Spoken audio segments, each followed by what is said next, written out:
lá, gente. Vamos recapitular, né? A gente tá um mês sem se ver. Parece até casamento, né?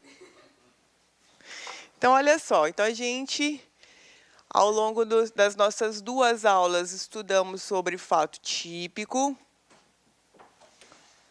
Vimos sobre conduta. Isso aqui só recapitulando, nem precisa copiar. Resultado. Nexo causal. E tipicidade. Aí a gente estudamos, né, conduta dolosa, culposa, préter-dolosa e vimos que essas condutas, na verdade, elas podem se manifestar sob a forma de omissão, comissão e comissivo por omissão. Comissivo por omissão, chamado de omissivo impróprio, que a gente já sabe que a rigor não é uma omissão, e aqui a gente tem o omissivo próprio, ou puro.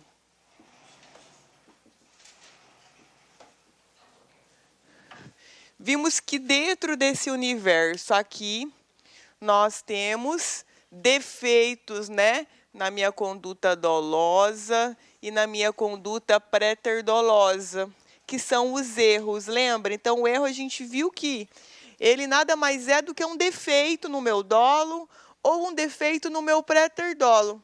Por que no préter-dolo também? Porque a conduta inicial é dolosa. Então, da mesma forma que eu posso estar equivocada no dolo, eu também posso ter uma falsa representação da realidade e, dentro desse contexto, eu pratico dolosamente uma coisa e, por um resultado mais grave, acaba ocorrendo uma merda contra uma pessoa que eu errei. Então, também eu posso ter esses defeitos que são os erros de tipo inerentes ao dolo e à conduta préter-dolosa. Então, veja, a minha conduta ela é ou omissiva ou comissiva, ou omissiva imprópria, e ela se manifesta no dolo, na culpa ou no préter-dolo. Lembrando que, então, erros de tipo, que podem ser essenciais ou acidentais, são defeitos que ficam alocados aqui dentro. Maravilha? E aí nós vimos que o resultado, ele pode ser um resultado naturalístico. Aí nós falamos sobre a classificação dos crimes formais, materiais e de mera conduta. E vimos que nós temos um resultado normativo, que significa simplesmente, agora se já estudaram um penal especial, fica mais fácil a nossa vida, né? Significa simplesmente que a conduta que eu pratiquei, ela se encaixa no tipo penal. Todo crime tem resultado normativo, claro. Lembra, princípio da legalidade. Então, eu só vou ter crime se houver uma lei anterior prévia que assim o defina. Agora, eu posso ter um resultado normativo sem resultado naturalístico. Nós vimos que na mera conduta não tem resultado naturalístico. Nós vimos que nos crimes formais tem, porém não é necessário. Porém não é necessário para quê? Para a consumação do crime. E vimos que nos materiais, esse sim, obrigatoriamente, eu tenho que ter o resultado naturalístico, ok? Vimos também nessa oportunidade que todo crime culposo, ele é um crime material, claro, porque se eu vou praticar algo com imprudência, negligência ou imperícia, eu tenho que ocasionar uma efetiva mudança no mundo dos fatos. Então, eu não posso ter um crime formal culposo ou um crime de mera conduta culposa. Então, por exemplo, porte ilegal de arma de fogo sem querer. Pô, então você está carregando uma arma sem que você saiba, então não tem como você responder por esse crime a título de culpa, só temos a previsão de tipo doloso, ok? E aí vimos o nexo causal, que guarda aqui as figuras do garante, temos também as concausas, que só serve para cair em prova, nada mais além do que isso, que podem ser relativamente independentes,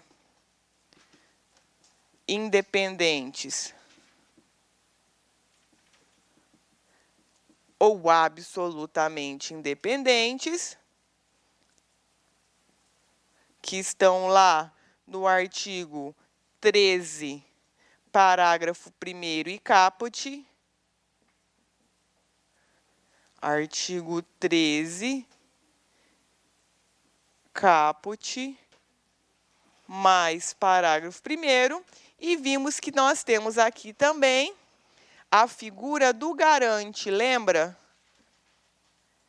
Que a gente também está bem ligada aos crimes comissivos por omissão. O artigo 13, parágrafo 2º do Código Penal. Deixa eu só confirmar aí. Alguém está com código?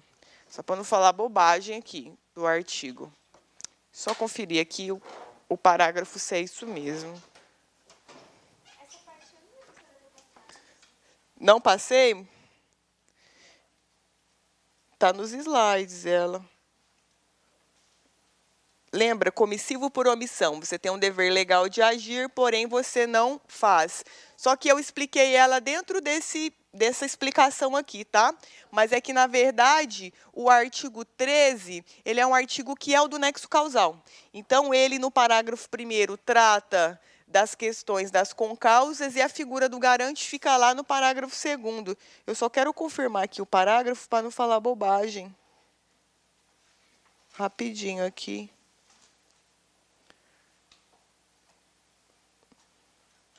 Quando a internet tem que prestar, não presta. Se fosse para abrir aqui putaria, estava na hora. Nunca vi. E aí vimos a tipicidade, que pode ser uma tipicidade formal, que é muito parecido com o resultado normativo, e temos a tipicidade material. Na oportunidade que a gente estudou o princípio da insignificância, que o pessoal gosta de cobrar ele muito em prova, nós vimos que ele recai aqui, dentro da tipicidade material, tá? Então, olha lá.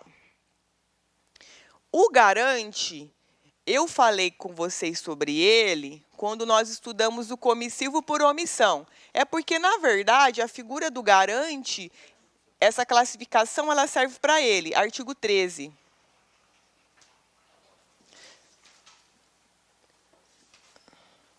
Deixa eu pegar aqui, abriu.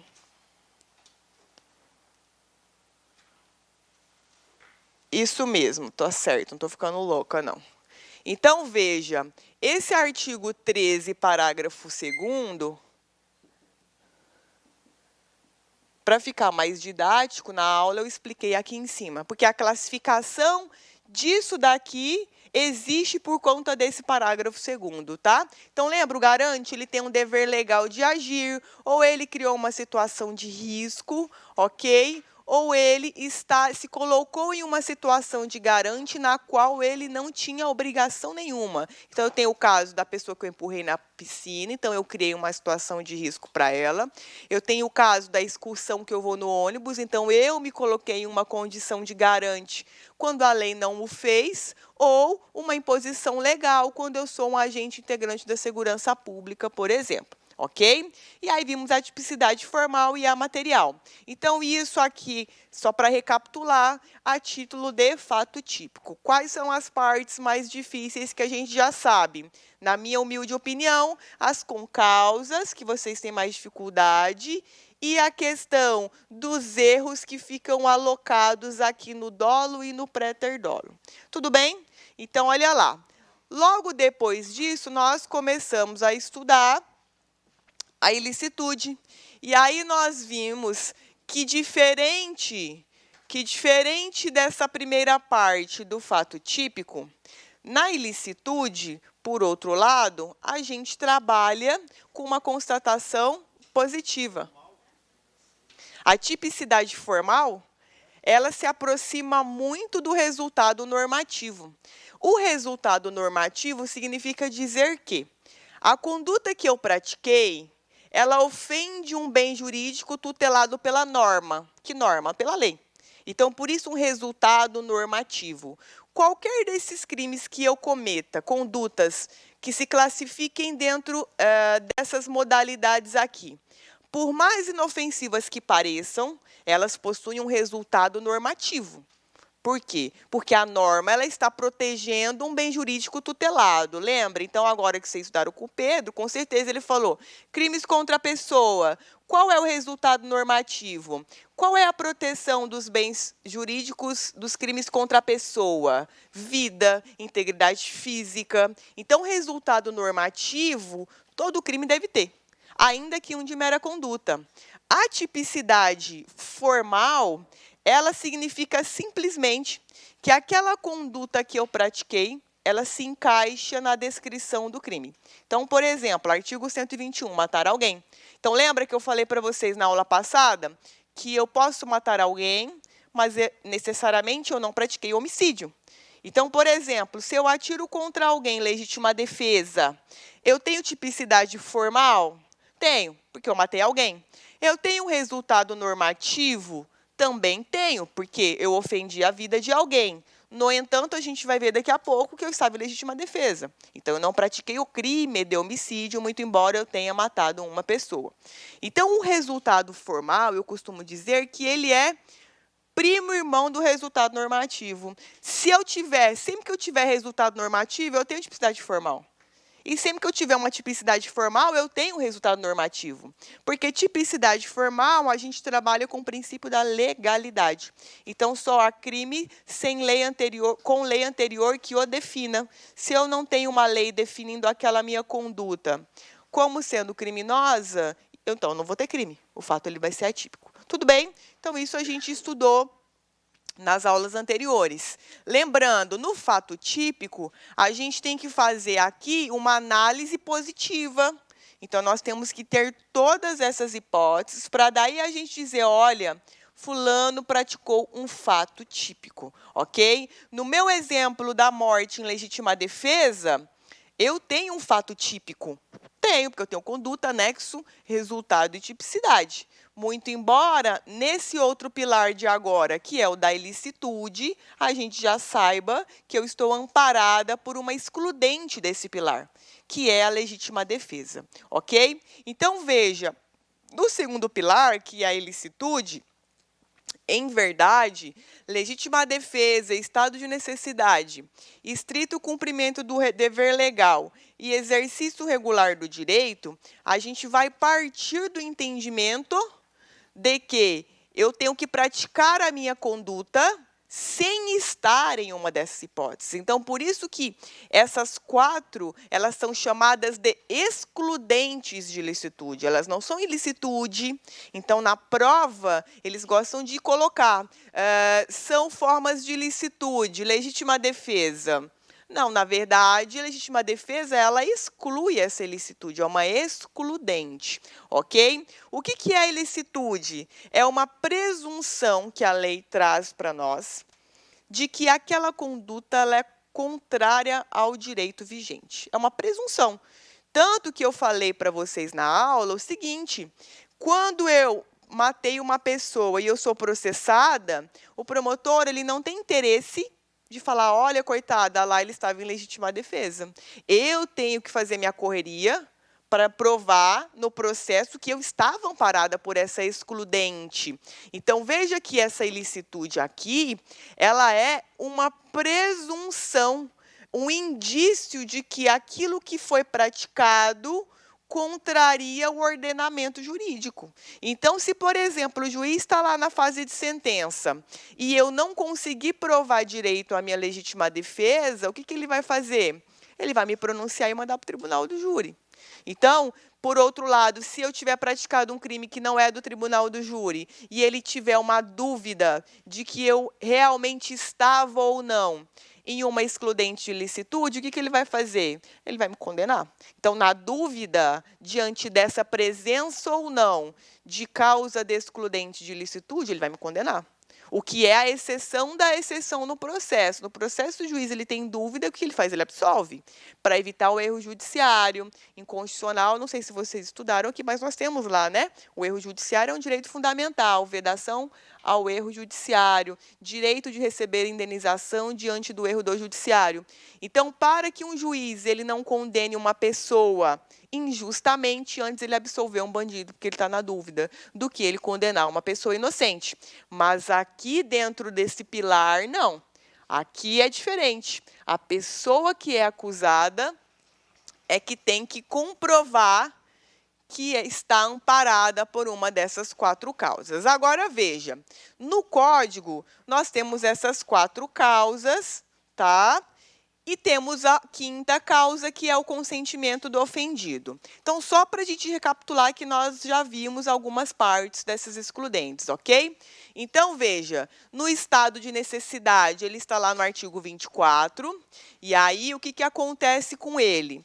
Nós temos uma situação atual de perigo, que é vivida por uma pessoa que não causou aquela situação.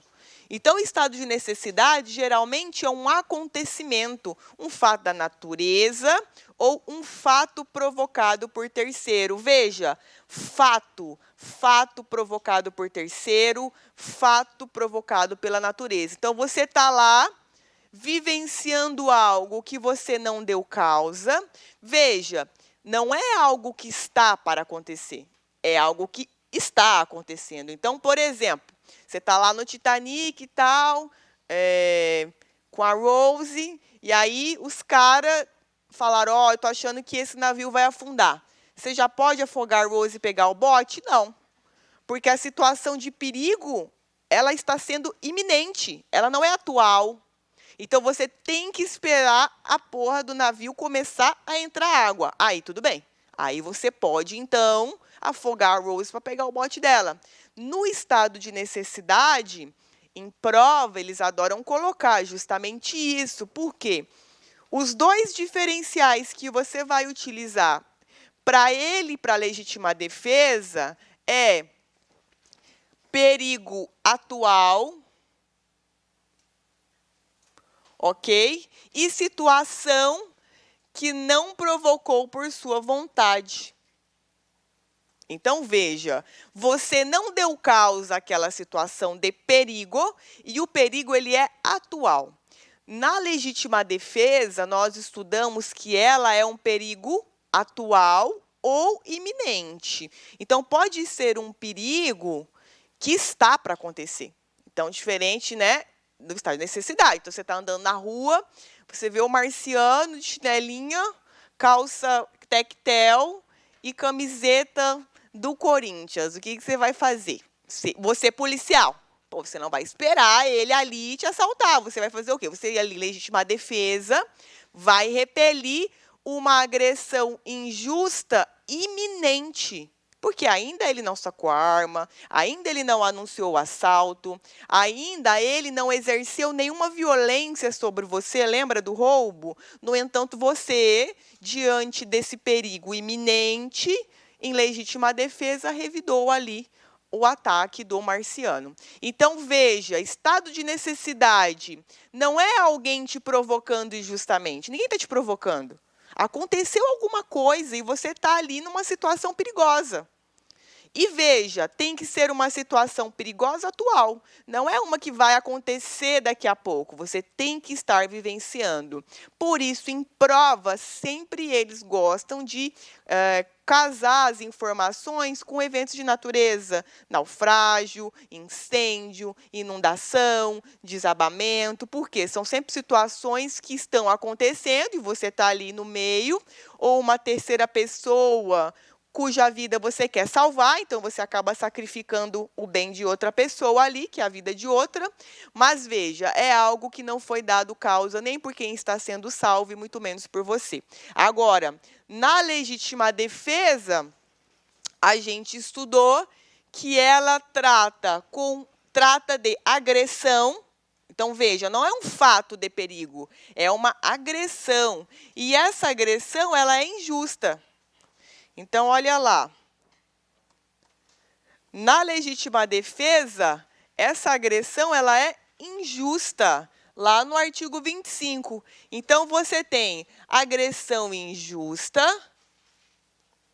atual ou iminente, a seu direito ou de terceira pessoa, ok? Veja, qual é o detalhe aqui? Uso moderado. Naquilo que você excede dessa agressão que você está repelindo, você responde ou a título de dolo ou a título de culpa. Porque muitas vezes você está ali no calor dos acontecimentos e acaba excedendo da moderação que a lei traz, ok? Então, por exemplo, uma pessoa veio te assaltar. Então, você, policial, veio do plantão, está virado, está cansado, e aí você é tomado ali por um impulso, espanca a pessoa até deixá-la desacordada. Então, você praticou uma lesão corporal gravíssima, ela ficou na UTI por mais de 40 dias. Lembra, não sei, Pedro explicou, artigo 129, parágrafo 1º, inciso 2º, ou esse parágrafo 2º, então você ficou ali hospitalizado por muito tempo, essa vítima, me perdoem, e veja, você cedeu, porque a pessoa ia praticar, de repente, uma lesão leve, você praticou uma lesão corporal gravíssima. Então, esse seu excesso foi a título de dolo ou a título de culpa? Então, na verdade, você só deu uma porradinha ali quando viu a pessoa desmaiou ou você socou ela até afundar a cara dela do asfalto? Então, pô, se você socou a cara dela até ela afundar no asfalto, é óbvio que isso teve um dolo aí. Então, você vai responder por esse excesso doloso. Agora, se não, você deu só um soco, ela caiu desacordada, ficou internada na UTI e tal. Bom, aí você não vai responder por esse excesso, apenas a título de culpa. E aí, lembra, lesão corporal culposa, a gente tem uma pena super pequena. Tudo bem? Então, veja, no 25 eu tenho legítima defesa, no 24 eu tenho estado de necessidade. As variáveis que eu trouxe para vocês nas aulas anteriores, elas são extremamente aprofundadas, tá? Mas a gente não pecou pelo excesso. Então, tudo que vocês precisam está ali, tá? Então, aqui eu vou só recapitular a essência. Na aula que vem, eu vou conseguir trazer uma aula de resolução de questões para nós, e aí a gente vai ver como que vocês estão com relação às matérias que nós estudamos, ok? Vou aproveitar que já está na onda do PRF, vamos pegar umas questõezinhas do CESP e tudo mais para a gente dar uma treinadinha aqui dentro da nossa matéria. Mas vocês vão ver que essas classificações mais aprofundadas para os cargos de vocês, elas não têm incidência nenhuma de cobrança, tá? A não ser que fosse cargo de PF, alguma coisa assim um pouco mais aprofundada. Mas, de modo geral, isso aqui não é cobrado, tá? E aí, na aula passada, a gente parou, trouxe esse quadrinho aqui, que bem legal, paramos ou conversamos sobre o exercício regular de um direito. No exercício regular de um direito, o que nós temos? Primeiro, não temos um conceito. O Código Penal, diferente da legítima defesa e do estado de necessidade, ele não conceituou o que é esse instituto, então, por isso, a incidência de cobrança nas provas é mínima. Por quê? Porque não tem conceito na lei. Então, a primeira fase, geralmente, é lei seca, então, dificilmente cai esse instituto aqui. Mas, veja, o que vai acontecer no exercício regular de um direito?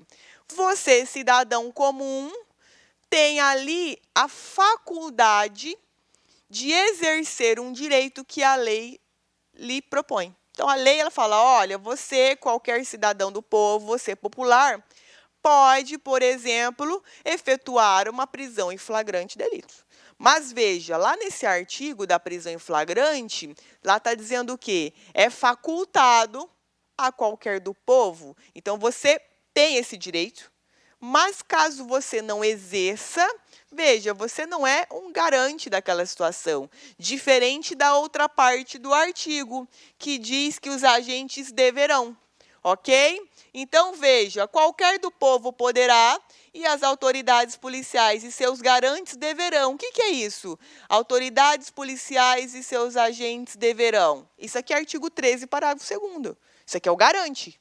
A lei está determinando a você, enquanto agente, agir diante da situação de flagrância. Se você não o faz, você está praticando um crime comissivo por omissão. Então, por exemplo, tem uma situação de flagrante de um estupro e você não socorre a vítima, você responde pelo quê? Estupro. Doloso, se você de forma dolosa avistou, podia impedir e efetuar a prisão e você assim não o fez. Tudo bem? Então, veja, qualquer do povo sou eu. Então, se eu vejo uma situação de flagrância, eu tenho um exercício regular de um direito. Ou seja, a lei diz que eu posso, mas eu escolho se eu vou ou não exercitar.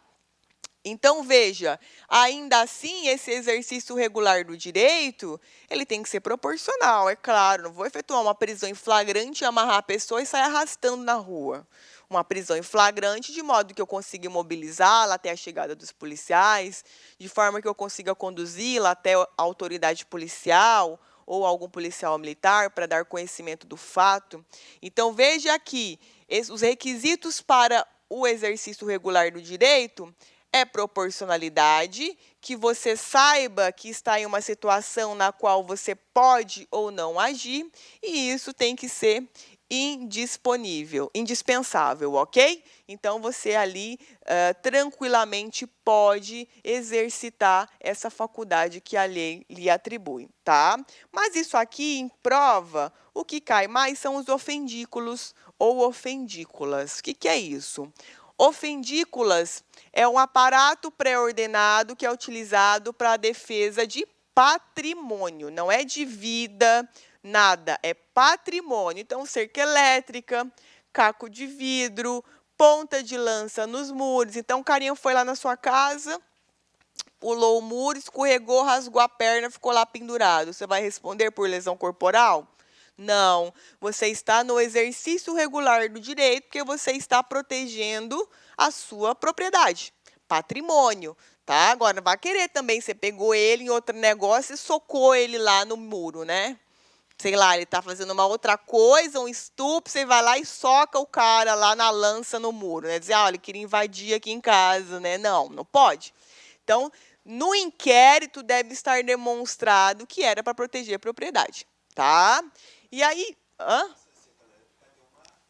tem uma amperagem lá determinada. Mas eu já vi cerca elétrica que quase matou a pessoa e caiu dentro disso daqui, tá? Agora, se chegar a matar, aí é uma coisa meio absurda, assim, né? Aí, geralmente, o ofendículo, o dono, ele responde, na verdade, por homicídio culposo, tá? Porque ali ele foi imprudente em colocar uma amperagem fora dos limites legais, aí acaba caindo no homicídio culposo, não desconstitui, como o caso disso daqui. Então, você pode deixar ali sua cerca elétrica no nível que a pessoa quase morre, porém sem matar, que você está tranquilo aqui, tá? Qualquer problema você me contrata, que não vai dar nada isso daí.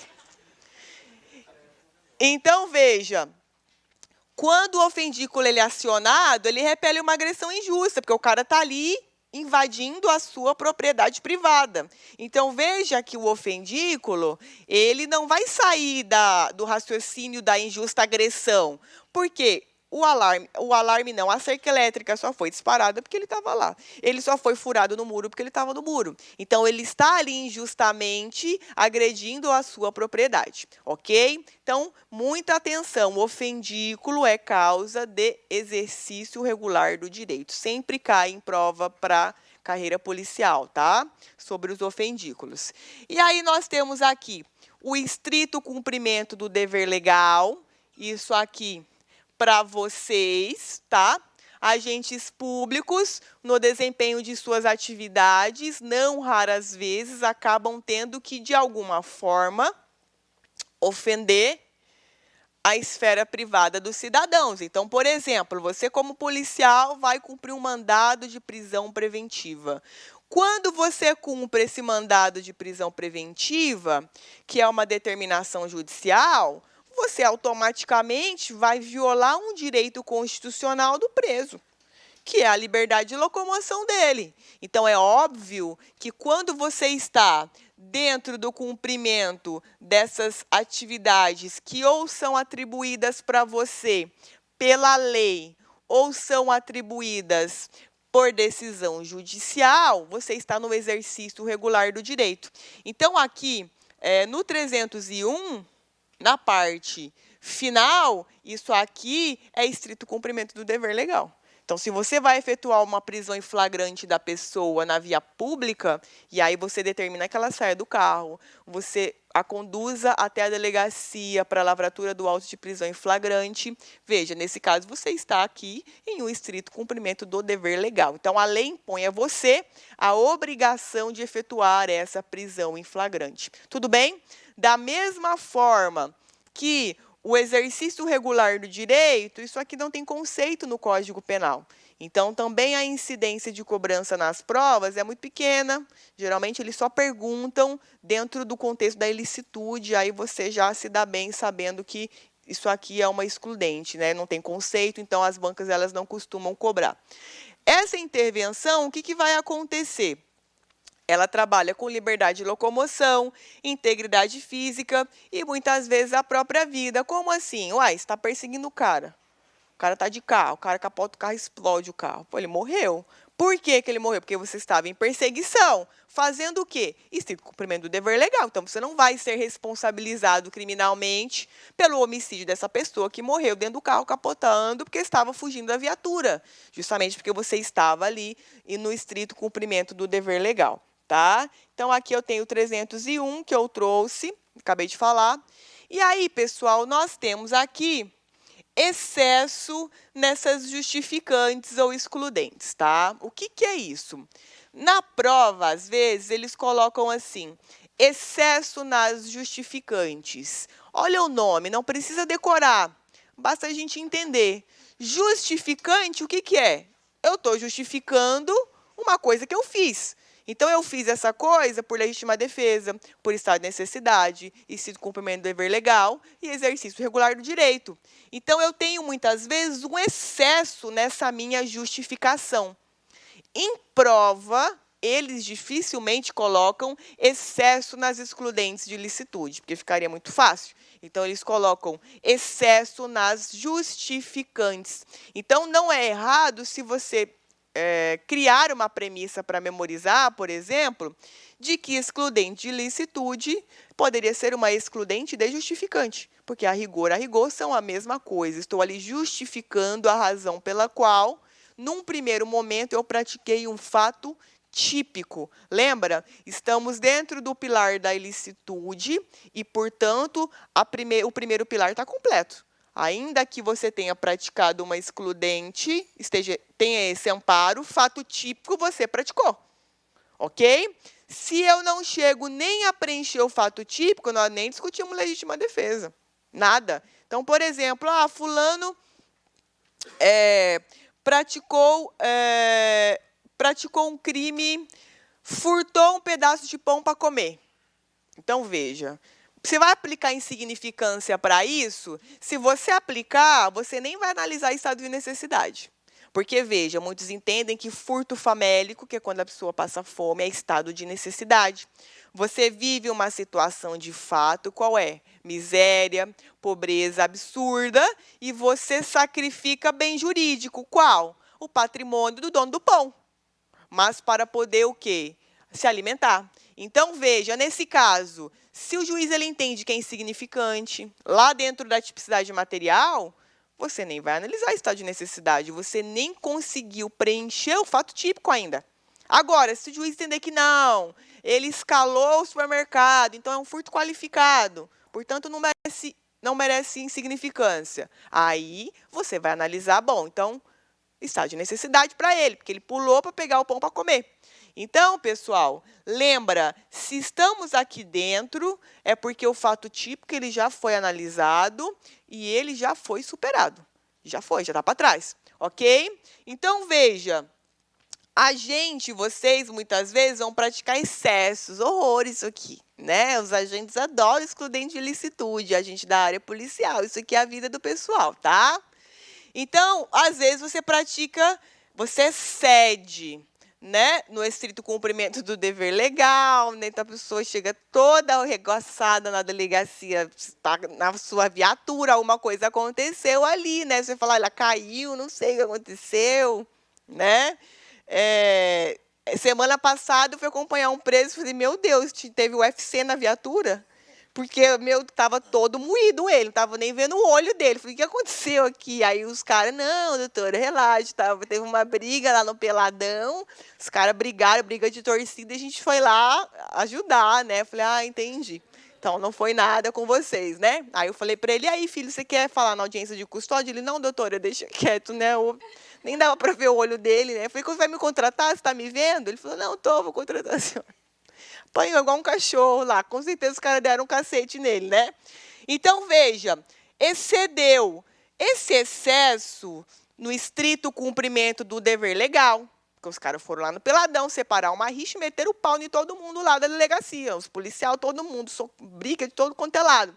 Então, veja, você estava no estrito cumprimento do dever legal, efetuando prisões em flagrante, cumprindo 301, só que você cedeu no uso moderado da prática desse estrito cumprimento do dever legal. Que, convenhamos, na prática, ninguém vai parar os caras, bandeira branca, entra na viatura, não tem como, né? Os caras ficam loucos também.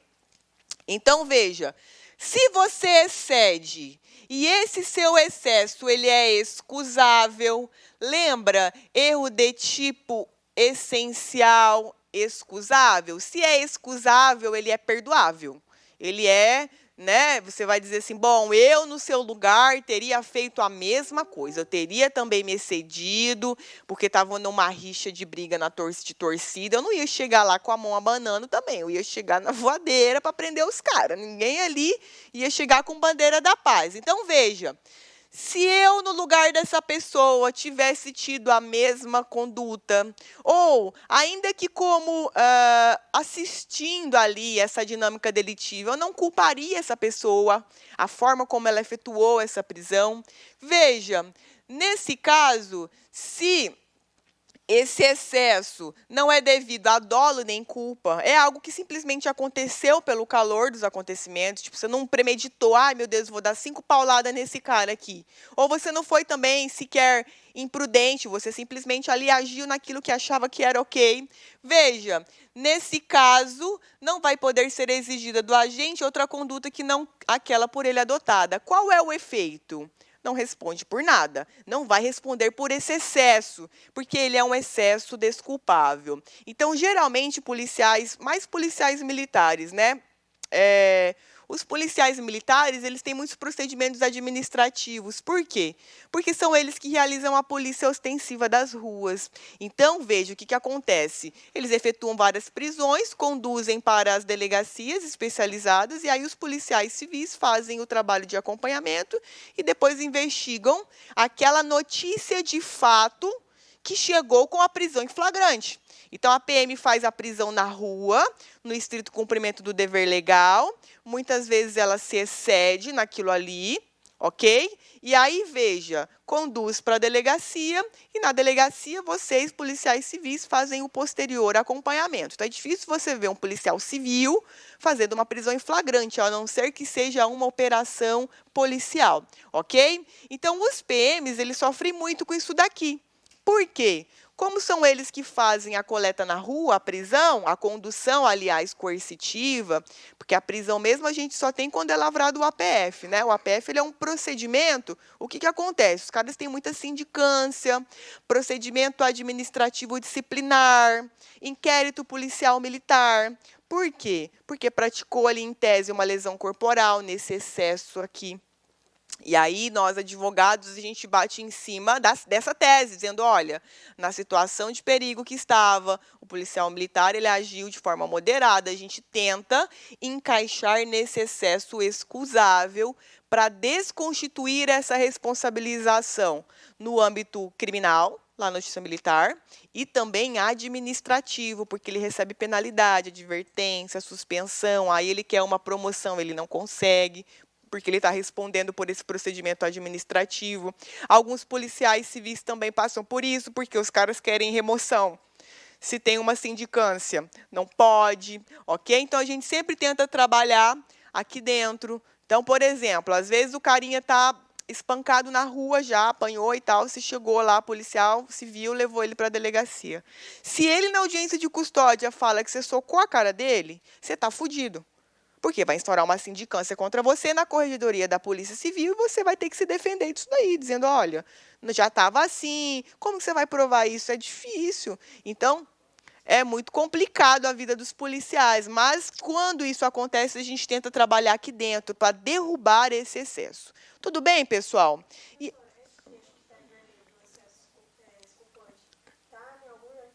Não, não está. É só uma explicação, tá? Naquilo que, mas é uma coisa meio que lógica, assim. Naquilo que a pessoa excedeu, se foi com dolo ou culpa, tem que responder, porque está fora da normalidade. Mas se é algo que você, no lugar dela, teria feito igual, então ela não vai poder ser responsabilizada. É algo que, pô, você vai julgar um cara, sendo que no lugar dele você praticaria a mesma coisa. Então, o juiz, nesse caso, ele considera como válida a excludente de ilicitude. Tudo bem, pessoal? E aí nós temos uma quinta, que é o consentimento do ofendido.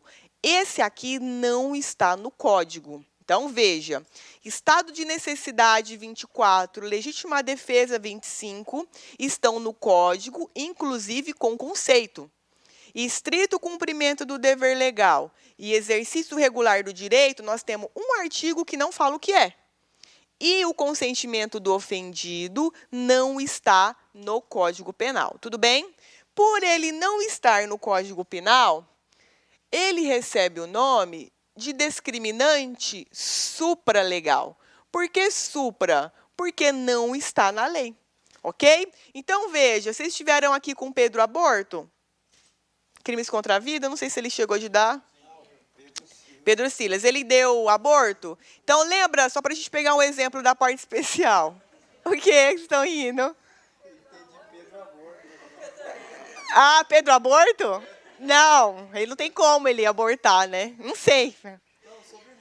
Ah, tá. É que hoje eu tô lesada, né? Então, olha só. E aí ele explicou, ele deve ter explicado o aborto. Lembra o aborto legal ou permitido? Que é estupro com risco de vida, que mais para salvar, estupro, decorrente de estupro desde que o médico realize e risco de vida. São duas hipóteses legais. Aí nós tínhamos uma outra que é o aborto do feto anencéfalo. Ele falou dele? Isso daí é uma causa supralegal. Por quê? Porque não está na lei. Porque se você olhar lá nos crimes do aborto, a partir do 124, esse artigo, se não me engano, é o 126, você vai ver que aborto de feto anencéfalo não está na lei. Então, aquilo lá é uma causa supralegal de exclusão do crime. Então, veja que a pessoa não vai poder ser responsabilizada criminalmente. Por que é que isso se chama supralegal? Porque não está na lei. Simples assim. Então, às vezes, os candidatos, pessoal, supralegal. Gente, supralegal significa não está na lei. A jurisprudência aplica, a doutrina aplica e é isso, ok? Como que funciona o consentimento? Você tem o dono do bem jurídico tutelado renunciando à proteção a esse bem. Então, veja, eu só posso renunciar de alguma coisa que seja minha. Eu só renuncio coisa que é minha. Então, você está vinculado com esse bem jurídico tutelado e você diz, não, tudo bem, você pode violar esse meu bem jurídico tutelado. Então, quais são os requisitos? Você tem que ter capacidade de consentir, pois se é uma criança, você diz assim, menino, posso dar uma paulada nessa BMW? Ele fala, pode. Ela não tem capacidade de consentir que você deteriore um patrimônio, que no caso é o carro. Então, é necessário capacidade. Tem que ser um consentimento livre e inconsciente, e esse bem deve ser disponível. Qual é a regra aqui, pessoal? Patrimônio.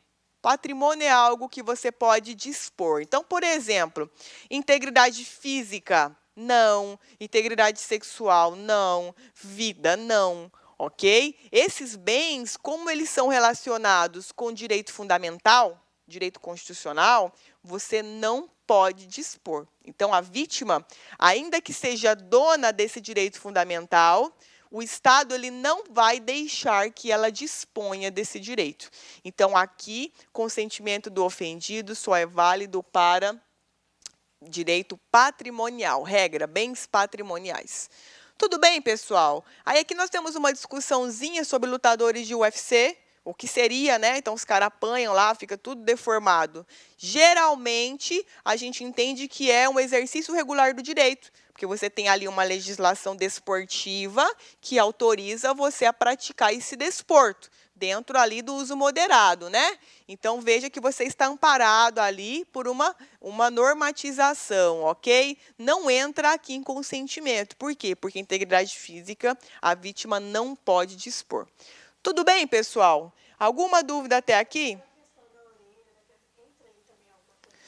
Da orelha? Então, na verdade, nós temos uma discussão muito grande sobre isso. Muitos entendem que por uma questão de costume, isso seria exercício regular de um direito, tá? Não caberia aqui dentro do consentimento do ofendido. Aqui, essa capacidade... Se o incapaz consentir, não exclui a ilicitude. Como assim? É ilícito. Porque, veja, então não tem validade. O que nós estamos estudando aqui, que o consentimento, ele autoriza, ok? Se um incapaz, um menor, autoriza, não é válido. Então, a ilicitude está presente, é ilícito, ok? Lembrem-se sempre, isso aí parece coisa boba, mas a gente confunde na hora da prova. Eu falo porque eu dou aula disso, e às vezes eu vou fazer prova e eu olho assim e falo, cara, será que é isso mesmo? Estou ficando louca? Consentimento, legítima defesa, estrito cumprimento, estado de necessidade e exercício regular excluem a ilicitude, elas não são ilicitude. Ilicitude de verdade, ela é um vácuo, porque ela não tem requisitos, como fato típico, ela não tem nada. A ilicitude é você presumir que aquilo é contrário à lei. Agora, isso tudo que nós estudamos dentro dela são coisas que excluem ela. É como se a gente entendesse, estudasse assim, o que não é ilícito. E aí, tudo aquilo que não for essas 5 hipóteses é ilícito. É como se fosse um conceito ao contrário. Então, a gente estuda esses 5 que não são ilícitos e todas as outras hipóteses que não se encaixarem nessas 5 são ilícitas. Ok? Então, esse é o raciocínio que eu costumo fazer para não errar em prova. Tudo bem, gente? E veja, esse consentimento também ele tem que ser anterior. Não é assim. Aconteceu e aí a pessoa vai lá, não, tudo bem. Então, sempre o consentimento do ofendido ele deve ser anterior ou, pelo menos, durante a prática do ato, tá? Então, por exemplo, teve uma questão de prova que eu vi que era mais ou menos assim, não era PJC, mas serve para o nosso exemplo. Era assim, o carinha tinha terminado estava brigando com a namorada em casa, e aí o que a namorada fez? Ela pegou e quebrou tudo na casa dele. Então, ela praticou vários crimes de dano, né, na casa dele. E aí ela estava com uma amiga que também praticou dano lá. E aí a questão queria dizer assim, olha, com relação à namorada, ele deixou quieto. Ele falou, não, de boa, tal, fica do jeito que está. E com relação à outra, ele queria processar. E aí, qual era a decisão? Nesse caso, mas é claro que isso não vai cair na prova de vocês, mas só para vocês entenderem, ou vai para todo mundo ou não vai para ninguém.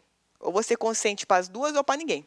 Mas, veja, ele queria consentir para a namorada, porque ele conhecia, durante a prática do ato, ele estava vendo e nada fez, e tipo, não se opôs, estava para ele tudo bem, mas com a outra ele estava puto, ele queria processar. Não pode, tem que ser para todos, ok? Então, veja que esse consentimento, inclusive, ele deve ser expresso, tá? Em prova, pessoal, isso aqui é muito difícil de cair, tá? Só cai assim, o consentimento é uma causa supralegal, e aí você sabe, já vai mandar bem. Muito excepcionalmente, cai esses requisitos aqui, mas eu já trouxe para não termos problema de faltar informação. Tudo bem, gente? Alguma dúvida até aqui? Pode falar.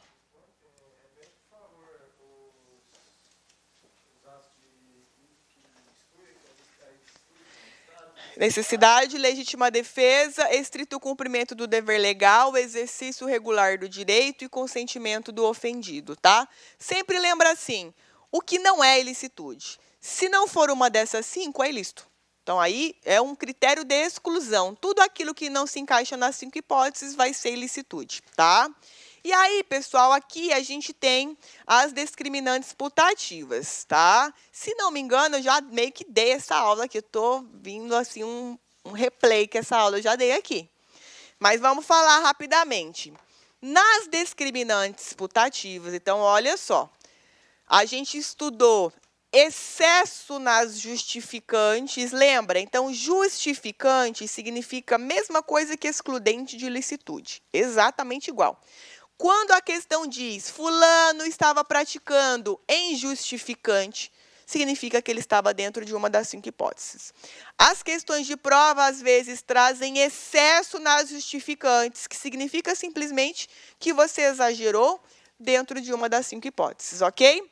E aí, veja, as discriminantes putativas, então, a gente viu justificante, sinônimo de ilicitude.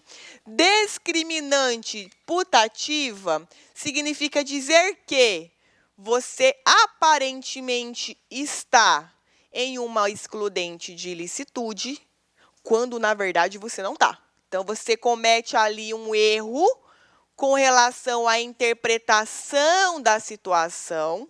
Você acha que está dentro de uma das 5 hipóteses, quando, na verdade, você não está. Veja, putativa significa falsa. Então, você acha que está, quando, na verdade, não está. Então, ao invés deles simplesmente colocarem, né, erro quanto à ilicitude, eles colocam discriminantes putativas.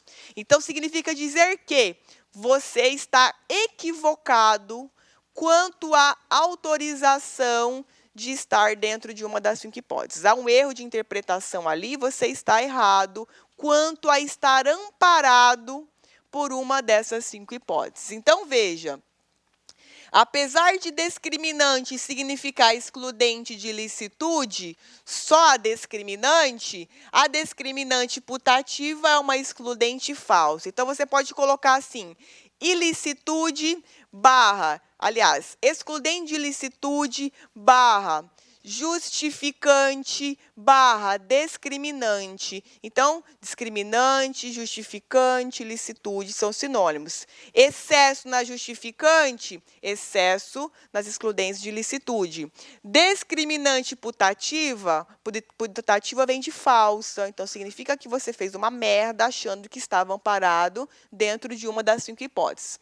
Qual que é o efeito, gente? Vai depender do caso, tá? Então, veja, muitas vezes o agente ele erra com relação à autorização. Então, você acha que está autorizado a fazer algo, quando, na verdade, você não está. Então, os exemplos típicos de prova, tá? Marido que quer ter conjunção carnal porque acha que a mulher é esposa, ou vice-versa também. Já vi casos, a mulher quer transar, o marido não quer. E aí ela força o homem a transar com ela, isso acontece. Então, veja, nesse caso, na cabeça dela, tem que transar com ela, a esposa. Então, veja, ela acha que está autorizada a impor ao marido a relação sexual. Então, na cabeça dela, ela está ali em um exercício regular do direito, quando, na verdade, não está.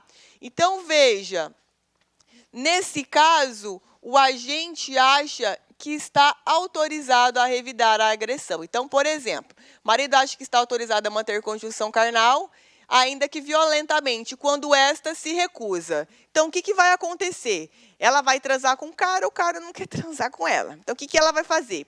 Ela vai repelir esse mau comportamento. Então, veja, isso não exclui nada. Então, se ela impor ali uma violência para ter conjunção carnal com ele, ela responde por estupro. Não seria ainda que não violentamente? Não, cadê? O marido acha que está autorizado, tipo, ele acha que tem direito, mas aí fala ainda que violentamente, acho que ainda que não violentamente. Não, ainda que violentamente no sentido de forçá-la. Não, então, mas no sentido de... Mas na cabeça dele, ele acha que é permitido. Ele impor essa vontade dele para a mulher. Então, é ainda que violentamente. Violência, por exemplo, mesmo tipo uma pessoa não houve violência, ela recusar. Mas aí não vai ser nada. Então, por exemplo, ela chega assim. Ele insiste só verbalmente, por exemplo, não pega, não fala nada. Mas aí não caracteriza estupro, porque estupro ele trabalha com uma violência física. Inclusive, isso daí é algo que o pessoal discute muito, se é uma violência psicológica, ela poderia caracterizar estupro. Mas lembra da legalidade? Lá na conjunção carnal não tem isso, tem lá constrangimento. Então, constrangimento é só violência ou grave ameaça. Então, se ele ameaçar de forma grave, aí a ter relação é estupro. Mas se ele só praticar algum tipo de violência psicológica, não é estupro, tá? Infelizmente. Mas tem também essa mulher que quer estuprar os homens, tá, gente? Estou dando exemplo aqui, porque é o exemplo que está aqui, tá? Depois, a gente tem outras discriminantes putativas. Aqui, o que vai acontecer? Responde pelo crime, tá? Na segunda hipótese, o agente ele vai errar quanto aos limites. Então, ele está reagindo a uma situação de fato, ele não está errado, mas ele está excedendo com relação até que ponto ele pode reagir. Então, por exemplo, você acha que está agindo nos limites, e aí a pessoa pratica uma violência física sobre você, você revida com um tiro na cabeça. Então, veja, nesse caso, o que vai acontecer? Você excedeu com relação ao limite do que você estava fazendo. Você se equivocou. Mas veja, gente, se eu me equivoco sabendo que eu me equivoquei, então você é policial, o cara te dá um tapa, você dá um tiro. Você sabe que você está excedendo ali. Então, você vai responder por um excesso na justificante. Lembra? Você responde por esse excesso. Agora, aqui, o que vai acontecer? É uma pessoa comum. Então, por exemplo, né, se uma pessoa entra na casa do meu pai, na cabeça dele, ele tem que matar essa pessoa. Então, ele acha que se ele matar alguém ali para ele, é legítima defesa. Então, veja que ele está equivocado quanto ao limite dessa legítima defesa, né? Então, veja que, nesse caso, esse excesso dele a gente vai analisar. Foi dolo... Exatamente, vai ser dolo ou culpa. Ok? Se for dolo, responde pelo excesso doloso. Se for culpa, pela forma culposa.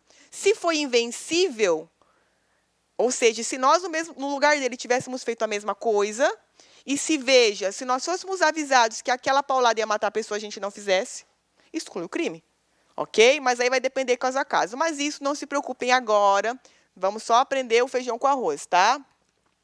O que vai acontecer aqui?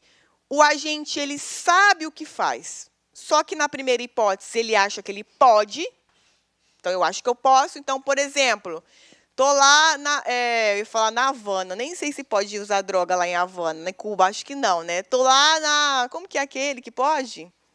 Amsterdã, tal, lá na Holanda, tal. Venho para o Brasil com as minhas droguinhas, né? O que acontece? Bom, eu sei o que está acontecendo, mas eu acho que eu estou autorizada. Então, qual é o efeito disso? Bom, se nós, no lugar dessa pessoa que veio da Holanda, esse gringo, tivéssemos tido a mesma conduta, exclui o crime, que é o erro da autorização do estupro. Se não, responde. Tá? Na segunda hipótese, o que vai acontecer? A mesma coisa, eu tenho conhecimento do que está acontecendo, mas não é que eu acho que é certo, eu estou excedendo no limite. Então, veja, no primeiro caso da droga, eu acho que está permitido, então eu posso trazer. Eu tenho pleno controle de toda a situação. Na segunda hipótese, eu sei que eu tenho um amparo, mas eu me equivoco no excesso. Então, entrou alguém na minha casa, legítima defesa, tá? Mas essa pessoa entrou para quê na sua casa? Ela entrou, sei lá, entrou com um colchão para dormir lá em casa e você matou a pessoa com uma paulada na cabeça. Então, a pessoa foi numa invasão de domicílio, que é um crime, artigo 250, uma pena ridícula, e você for lá e deu uma paulada na cabeça da pessoa, dormindo. Então, veja, mas você acreditava que estava em legítima defesa ainda, quando, na verdade, você poderia só ter pegado esse mendigo arrastado pelas pernas e jogado ele lá na calçada, na rua.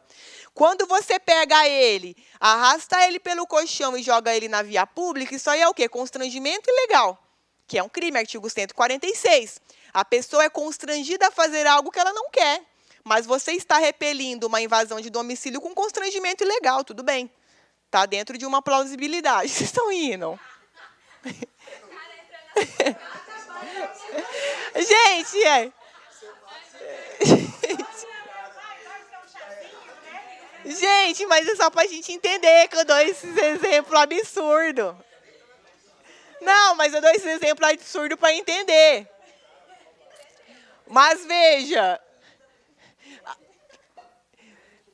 por isso aqui nesse caso, a gente chama erro de proibição. Então, a gente está errado, olha o nome, estamos errados quanto ao que é proibido, porque a gente acha que podemos, a gente acha que pode, acha que podemos, é ótimo, né? Olha, hoje eu estou assim, olha, uma bosta.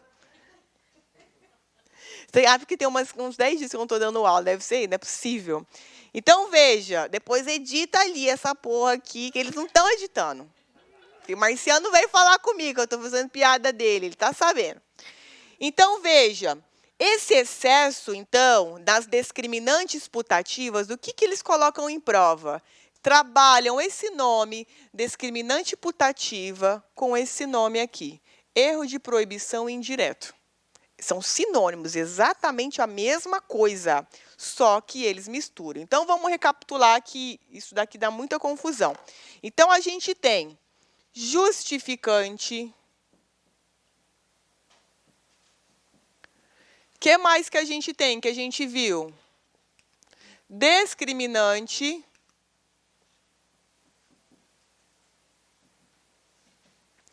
Isso aqui está dentro de ilicitude. Dentro desse contexto de ilicitude, ok? Então, quando você vê na sua prova justificante ou discriminante, a prova quer saber da ilicitude. Alguma coisa dentro das 5 hipóteses a questão quer. Agora, excesso na justificante significa simplesmente que você exagerou nas 5 hipóteses.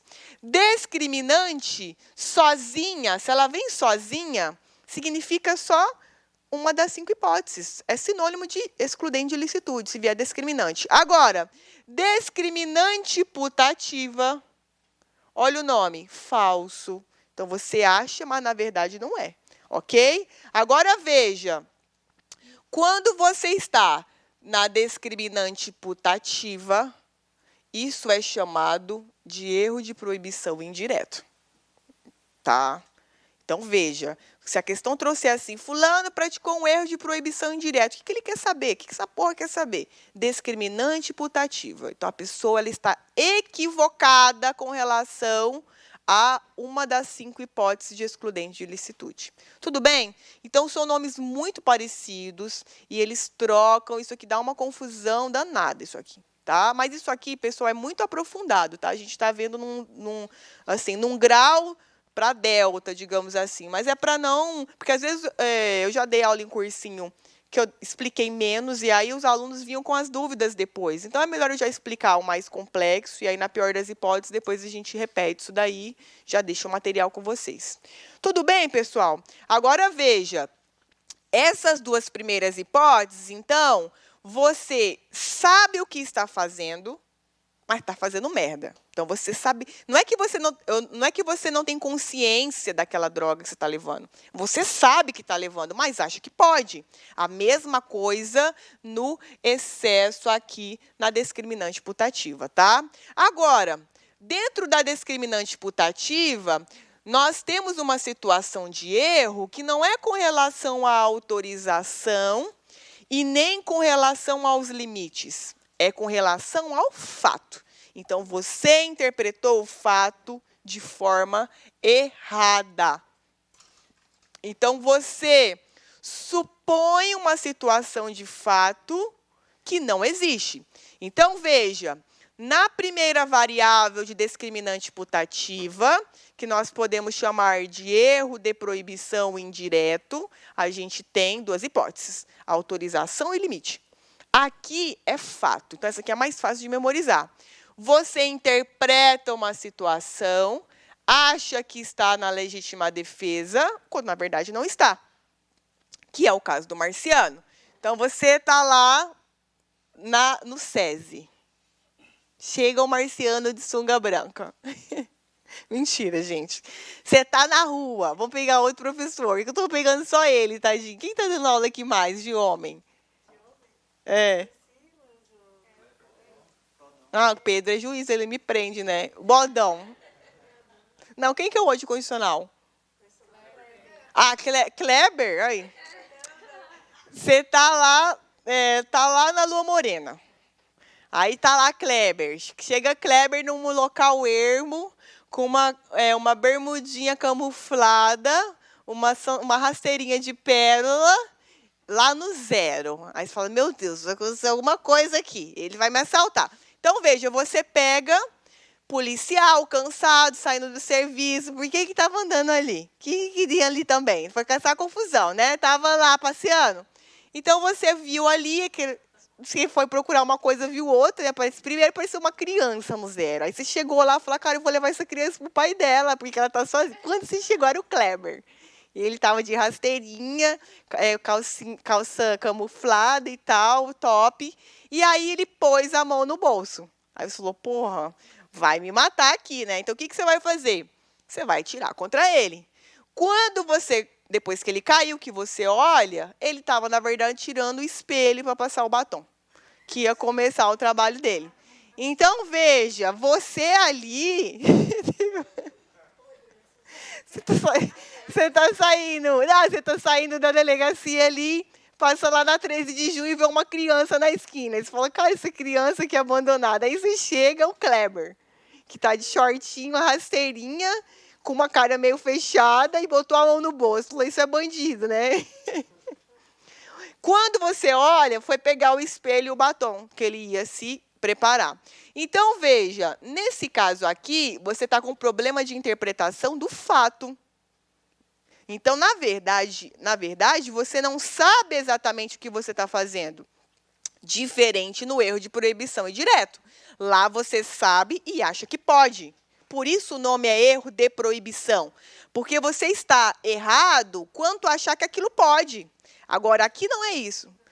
Sendo que é proibido. Sendo que aqui não, aqui é um fato que você interpretou errado. Então, na verdade, você não sabe o que você está fazendo. Então, por isso, aqui muito se assemelha ao erro de tipo.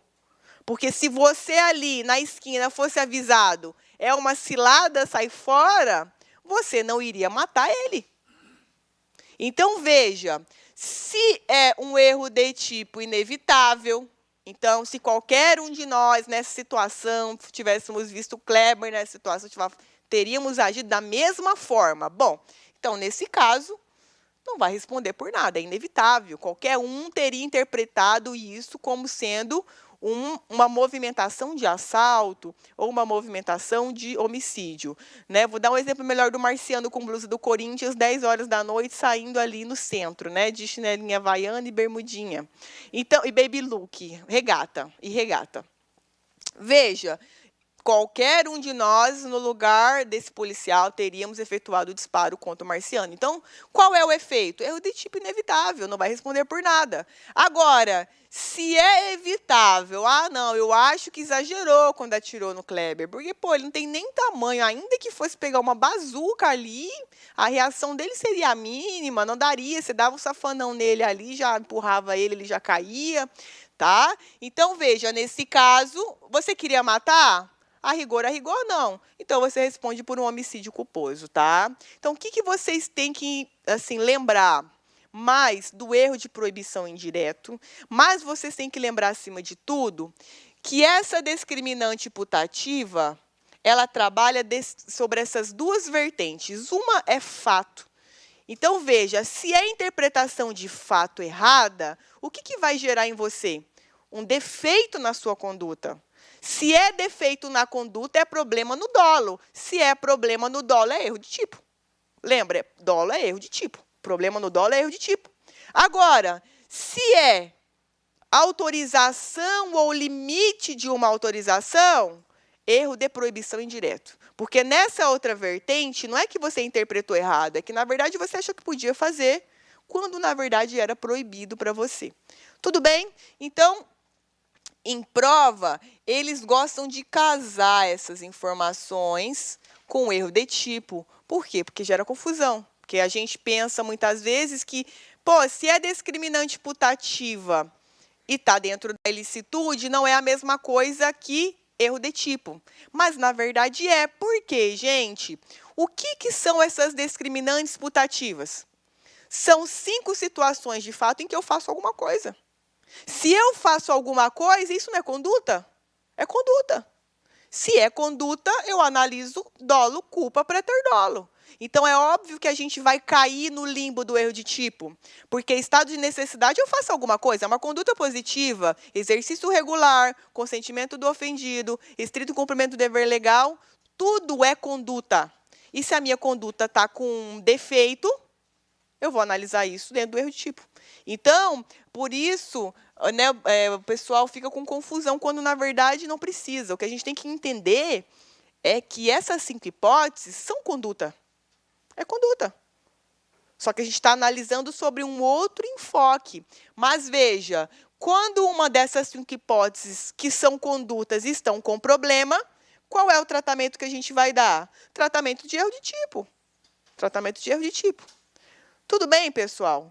Então, era isso que nós tínhamos para ver aqui sobre a ilicitude, tá? A gente meio que fez uma revisão, que eu acho que eu já dei essa aula aqui na aula passada. Tudo bem, pessoal? Mas não custa falar de novo, porque isso aqui é muito complexo, até para quem é da área do direito, tá? Isso que nem se preocupem. Sim. Na observação ou antes? Pode passar. Ao 3 ali agora, o número 3. A senhora falou que é o quê? O quê? Esse exemplo aí, esse exemplo. Ah, tá. Ele é de tipo, de permissão. Aqui vai ser um erro de tipo. Então, veja no exemplo. Acredito que o desafeto o inimigo. Acredito que o meu inimigo fosse me agredir, saco uma arma e mato ele. Então, percebo que ele ia falar no celular. Então, eu interpretei uma legítima defesa quando, na verdade, não tinha. Eu vi outra aula do cursinho, o professor falou que esse caso ele foi parecido. Ele estava no desafeto no bar, pegou aqui, só que era um cigarro, e atirou ele porque achou que ia matar ele, né? Ele falou que era legítima defesa putativa, nesse caso. Sim, é discriminante putativa. É sinônimo. É porque, lembra, discriminante está dentro de ilicitude. Então, quando eu tratar discriminante, ilicitude ela abrange a discriminante. Então, justificante, discriminante e ilicitude. Então, discriminante putativa e legítima defesa putativa são a mesma coisa. Vão ter o tratamento de erro de tipo. Lá nos slides de legítima defesa, tem lá legítima defesa putativa contra não sei o quê, tem 10 variáveis lá. Que vai ter uma hora lá que eu estou falando de erro de tipo dentro dessas variáveis, tá? Não se preocupem. É porque aqui a gente está analisando as discriminantes, que é a parte final de dentro da ilicitude. Então, isso aqui se aplica para as 5, não só para a legítima defesa. Mas a mais comum de cair em prova é a legítima defesa putativa, tá? Não se excluem os conceitos. E no caso, quando o camarada o agente está andando na rua, e aí chega um outro, mostra a arma, o cara pensa que vai matar ele, na verdade era um assalto, e no final das contas era um simulacro, não tem risco de matar o cara com um simulacro. Mas aí você vai cair no erro de tipo. Mas aí o agente fez a interpretação da arma como se fosse de verdade. Então, sim, então você no lugar dele teria feito igual? Exclui tudo, não responde por nada. Fica válida essa legítima defesa, por causa do simulacro, normal. Então, é aquilo, você se coloca no lugar do autor do fato. Do fato, veja, nem falei autor do crime, do fato. Se você tivesse agido da mesma forma, nesse erro de interpretação, é a mesma coisa que erro de tipo essencial, lá dentro do dolo. Tá? Então, só para recapitular, foi até bom um colega perguntar, falar sobre isso. Discriminante, isso que a gente acabou de ver, sobre limite, autorização e fato, se aplicam para 5, legítima defesa, estado, estrito, cumprimento, exercício e consentimento, ok? Em prova, quando eles colocam estado de necessidade putativo, legítima defesa putativa, que está aí dentro, são discriminantes putativas, são palavras sinônimas, ok? E aí você vai fazer uma análise dentro de uma dessas 3 variáveis aqui, se é autorização, ou se é limite, ou se é erro de tipo. Tudo bem, pessoal?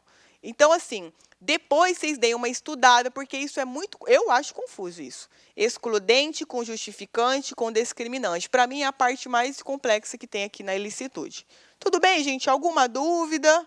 Tudo certo? Então, vamos lá. Então, a gente vai falar aqui sobre a culpabilidade. Deixa eu apagar aqui. Que a gente vai tendo a aula da culpabilidade agora, eu vou criando um esquema aqui no quadro para a gente.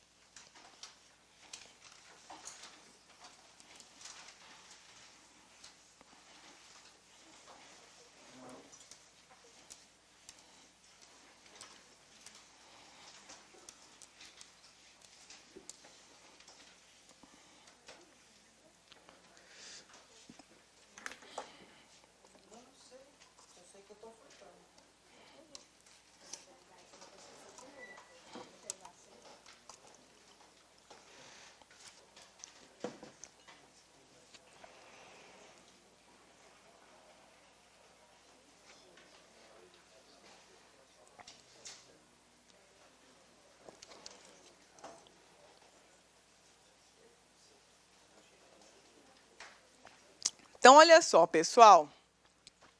Então, veja, só para a gente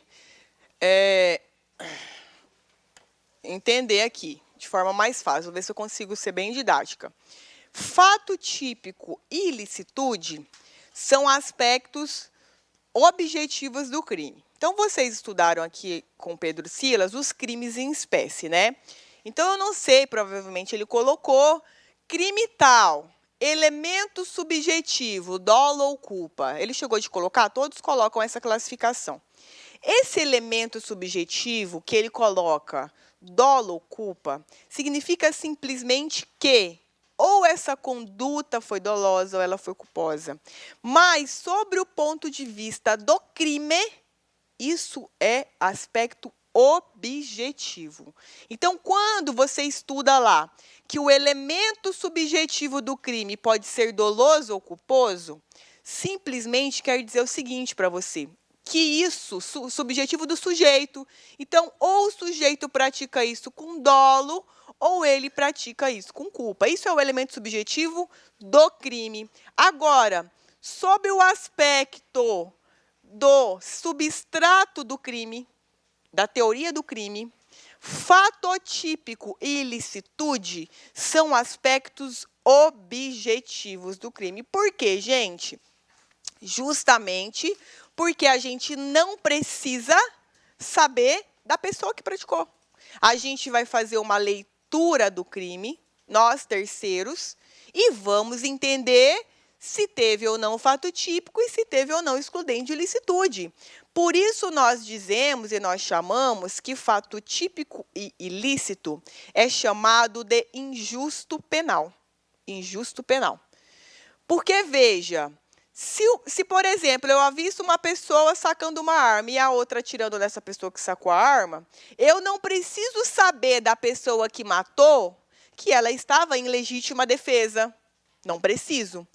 Tudo o que é objetivo em direito penal significa que você não precisa saber nada da pessoa que praticou o crime.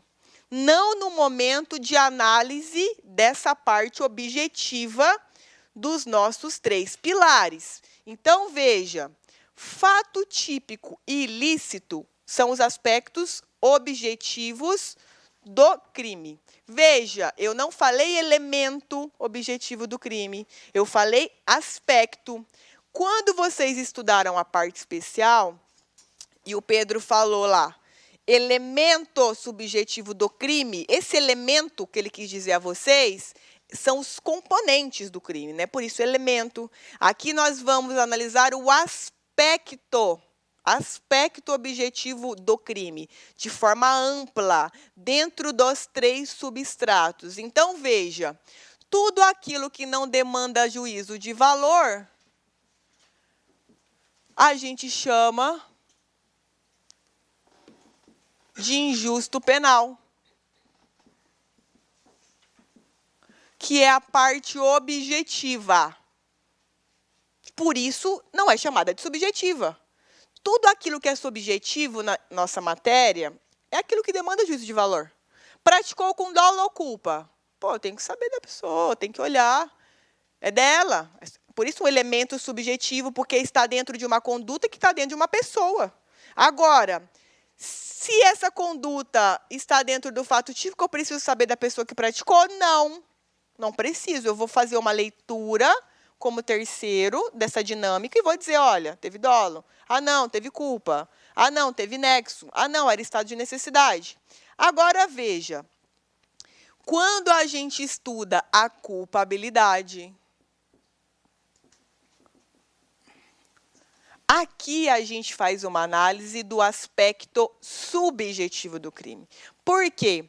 Nós vamos analisar o crime sob o ponto de vista do autor do crime. Porque até então, nesses dois pilares, a gente não analisou a pessoa que praticou, a pessoa em si. Nós analisamos só fatos. Como aconteceu? Qual foi a circunstância? De que forma foi consumado? Mas a gente não analisou quem era essa pessoa, como ela estava, ela tinha capacidade, ela acreditava poder fazer aquilo, ela tinha idade para isso. Veja, a gente só faz essa análise dentro da culpabilidade.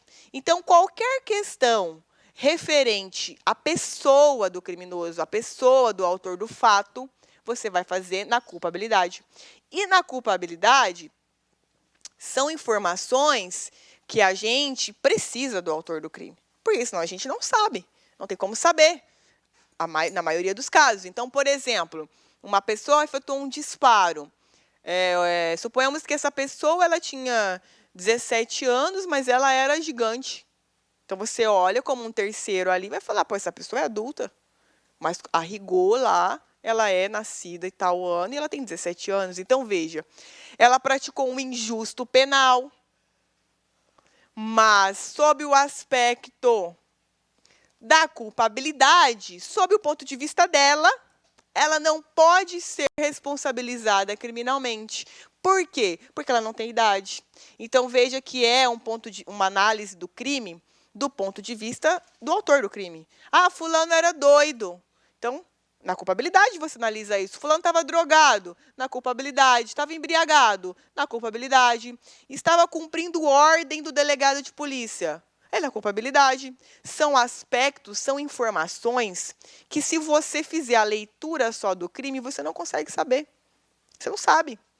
A não ser que seja um louco, né, um Kleber da vida. Você olha e fala, nem precisa, né, saber dele. Você olha, você já sabe que a pessoa é desequilibrada, mas a rigor, muitas vezes o doido ele não dá pinta. Então, você precisa ali ter um laudo, precisa ali que ele seja interrogado, ele se manifeste. Você precisa de outras formas extrair essas informações.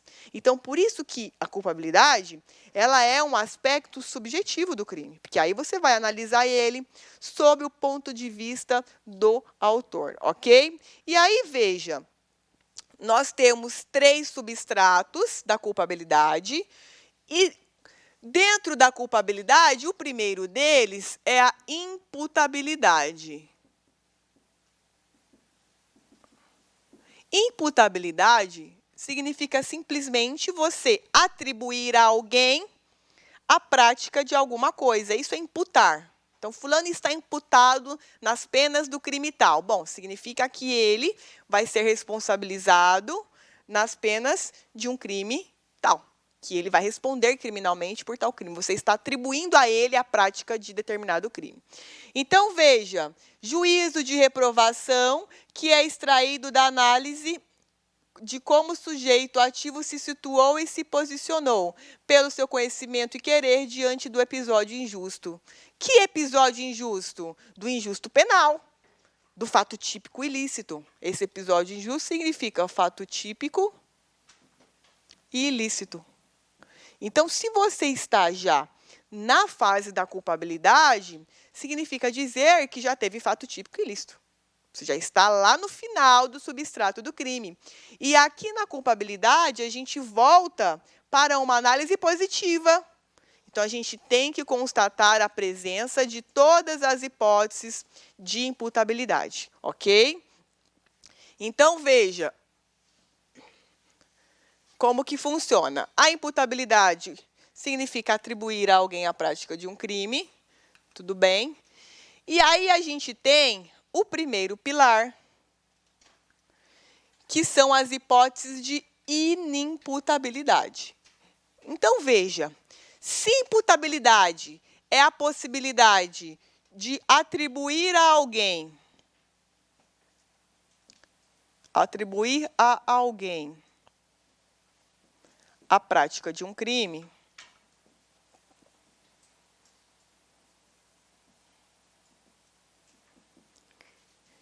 nós temos, portanto, causas de inimputabilidade, em que a gente vai derrubar esse primeiro substrato aqui, tá? Então, veja, o primeiro deles é a inimputabilidade.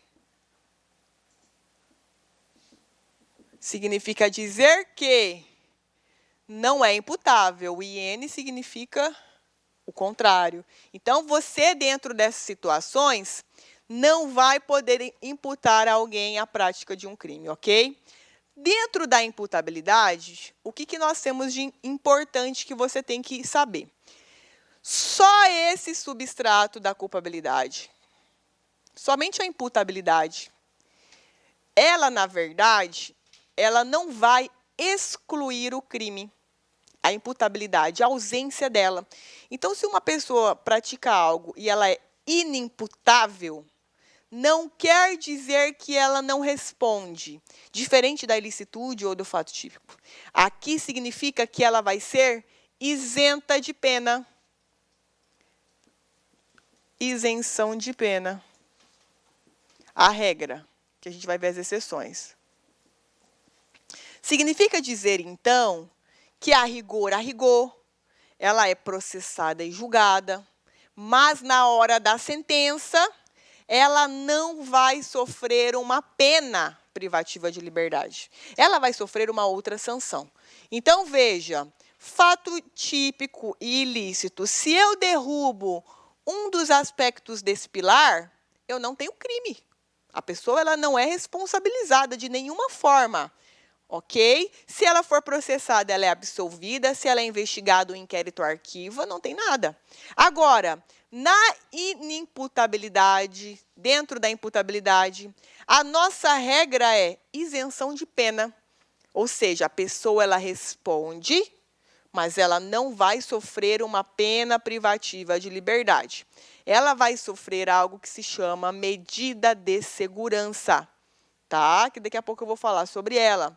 Medida de segurança, ela se manifesta de duas formas: tratamento ambulatorial ou internação hospitalar. Significa dizer que você vai lá para o Adalto Botelho e fica um tempo na colônia de férias, porque você estava doido quando você praticou o crime, é mais ou menos isso. Então, você estava doido quando praticou o crime, tudo bem. É denunciado, é processado. Chegou na sentença, o juiz ele vai dar uma sentença que é chamada de sentença absolutória imprópria. Ali, o próprio de novo. Imprópria, por quê? Porque não absolve, por isso é imprópria. Porque você vai para o Adalto, você não vai sair andando na rua. Então, o juiz vai falar, olha lá, você não vai para a cadeia, mas você vai ficar 5 anos lá no Adalto Botelho. Porque você, na data do fato, era inimputável por uma anomalia mental, que a gente vai ver daqui a pouco. Então, veja que eu não fui absolvida, porque eu não posso sair na rua. Não, na verdade, depende muito do arbítrio do juiz, porque o Código Penal ele não traz um parâmetro fixo, fica meio solto assim, mas claro, dentro das balizas do crime, né? Então, por exemplo, eu pratiquei um furto, o juiz ele não pode falar lá, ele vai ficar para sempre no Adalto. Ele tem ali mais ou menos um parâmetro daquilo que seria a pena em uma pessoa sem a anomalia, e aí ele pega esses anos e converte para a internação. A medida de segurança, ela é uma sentença, ela se manifesta através de uma sentença absolutória imprópria. É que, a rigor, o juiz ele absolve, mas manda para a internação hospitalar ou para o tratamento ambulatorial. Tratamento ambulatorial seria, de vez em quando, ir lá no Adalto tal, e volta para casa. Internação, você fica lá o tempo todo, tá? Claro, né, isso não está no edital de vocês, mas só para vocês entenderem como que funciona a medida de segurança, tá? Então, veja, o nosso artigo da inimputabilidade, o que começa é o 26. Essa inimputabilidade é aquela proveniente de anomalia mental, que a gente acabou de conversar. A gente tem hoje o Estatuto da Pessoa com Deficiência, tá? Esse estatuto, ele mudou muito o tratamento das pessoas que têm algum tipo de deficiência. Mas o Código Penal, ele é da década de 40, então olha o nome, anomalia mental. Então, a gente está tratando, o nome é meio esdrúxulo, mas é o nome do código. Então, a gente não pode dizer, fulano tem uma deficiência. Não, é anomalia mental mesmo, tá? Deficiente mental. No Código Penal até tem o tratamento assim, débil, tem o nome de débil. Ok? Então, é a nomenclatura do código, ela não está adaptada para a modernidade, o código é muito antigo, tá? Então, a gente está aqui meio fora do Estatuto da Pessoa com Deficiência. Hoje, a pessoa com deficiência mental, ela pode casar, ela pode gerir sua vida, ela pode fazer tudo. E aí, essa alteração nova no Estatuto meio que está se chocando com o Código Penal, porque o Código Penal ele tem um tratamento diferenciado para essa pessoa. Então, por exemplo, hoje, com o Estatuto da Pessoa com Deficiência, a pessoa pode casar, pode fazer tudo, mas não pode matar e ser presa, entende? Então, as pessoas ficam assim, como assim? Porque o Código Penal ele está em um tratamento lá antigo, quando as pessoas com esse tipo de deformidade, elas eram absolutamente incapazes. Agora, a gente não tem mais esse nome, absolutamente incapazes. Então, o nosso Código Penal ele ainda não foi adaptado. Então, a gente tem que aprender aqui do jeito que está. Então, a primeira inimputabilidade é a por anomalia mental, aqui do artigo 26. Então, veja, é isento de pena, mas o processo não. Inquérito não. É isento de pena o agente que, por doença mental ou desenvolvimento mental incompleto ou retardado, era ao tempo da ação ou omissão. Então, a pessoa ficou doida antes, não depois. Veja, inteiramente incapaz de entender o caráter ilícito. Lembra a ilicitude? O que é ilicitude? É que você está praticando algo que você vê já pela prática da conduta que está contrariando o ordenamento. Então, às vezes, uma pessoa mora lá numa aldeia, mas ela sabe que matar alguém não é uma coisa legal. Então, tipo, isso é uma coisa ilícita. É algo que ali, pela própria conduta, você já vê que não está batendo com as relações sociais. Então, essa pessoa, ela era inteiramente incapaz de entender o caráter ilícito do fato ou de se determinar de acordo com esse entendimento. Inteiramente, aqui você pode usar também como absolutamente. Ok? E aqui em direito penal, diferente dos outros ramos do direito, gente, quando eu falo para você que uma coisa é absoluta, é 100%. Aqui não tem os outros, igual as outras matérias que vocês estudaram, regra, exceção, não. Aqui, se é absoluto, é absoluto. A pessoa é doida de pedra, não tem nada. Já acabou? Parte mais legal?